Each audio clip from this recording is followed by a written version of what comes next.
बांधकाम कामगारांची भांडे घेण्यासाठी तुफान गर्दी, कोणाचा घास कोणाच्या घशात।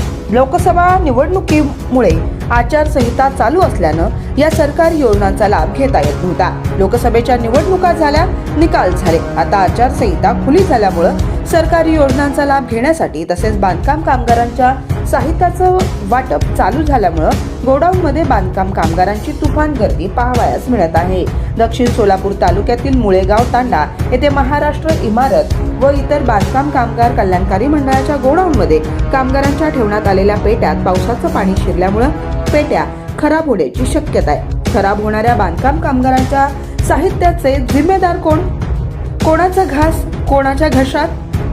बांधकाम कामगार कल्याणकारी मंडळाच्या वतीनं कोट्यावधी रुपये खर्च करून कामगारांसाठी हे साहित्याचा पुरवठा केला जातो आणि हे साहित्य ठेकेदारांकडून अशा प्रकारे गोडाऊनमध्ये ठेवले जाते। कामगारांचे साहित्य हे पत्र्याचं असल्यामुळे पाण्याने त्या साहित्यावर गंज व ते खराब होण्याची शक्यता दाट आहे, म्हणून त्यावर लक्ष देणं गरजेचं आहे। Bureau report, Jansabut news, Ajmer Shaikh, Solapur.